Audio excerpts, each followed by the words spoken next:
Chapter 18 of GOLDRATT'S the Goal. So Rogo walks through the previous day's results that he got with a robot, the NCX-10, with his team, and then he gives Jonah a call for advice.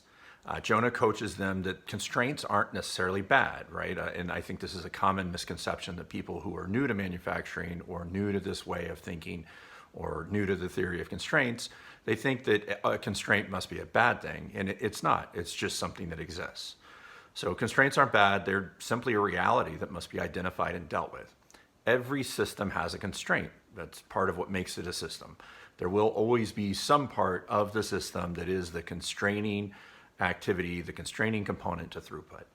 So Rogo's team is surprised to find two constraints, the foreshadowed NCX-10 that we've talked about, and a newly discussed heat finishing step, which is going to become important through the rest of the book. In the same way that Goldratt assumes that there's a culture of teamwork and data use. So, throughout the book, everyone is focused on data. Everyone so far is a good team member. We haven't had any bad actors. The only bad actors are really people that are external, like the Hilton Smythe character. So in the same way here, he gifts Rogo with a talent for change management. So Rogo does a very good job of making sure that his team is focused and has priorities and prioritization. Rogo listens and follows the advice of his team. So three real main components are covered, three concepts are covered in this chapter 18.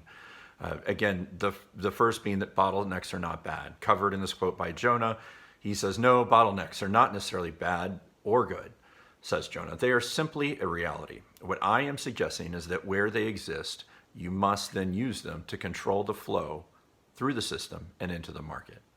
So this concept of flow then gets introduced, and he covers that with a great quote on page 139. And what Jonah says to Alex is, what you need to do is balance the flow of product through the plant with demand from the market. Because we know that if we've got a constraint, there's no point in putting twice as much product through the plant that can flow through the constraint. And we saw that already. We saw that with how the NCX-10 has performed so far, that they've got a bunch of WIP piling up upstream of it, and further, because it's so effective, they've got downstream WIP piling up after it. So they're increasing their inventory, and they're putting a lot of cash into assets that aren't immediately or easily converted into profits by selling them to customers.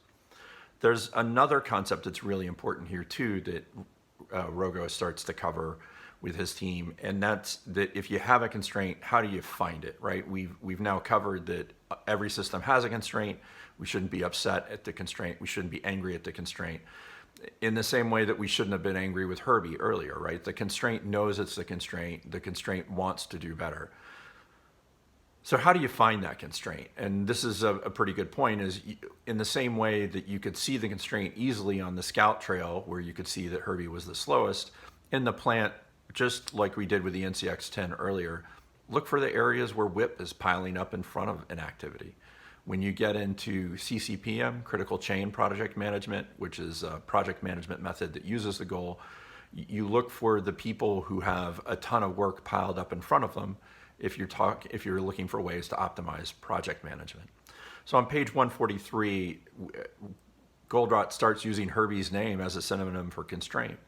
And he does that in the spirit of how do you find the constraint in a plant, because by knowing where the constraint is, we know what our true throughput is. So the quote here on page 143 is, can't we come up with some other faster way to isolate the bottleneck, or at least identify the candidates? That's the summary I've got of chapter 18. Again, another chapter where we're back at the NCX-10.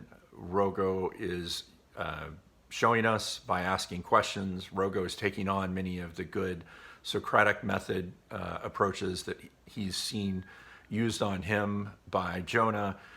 Again, really the eyes and ears of Goldratt in this book. Go find a copy of the book to buy yourself. Go read the book on your own. It's great. Every time you use the theory of constraints, you make your day better and you make the world a better place.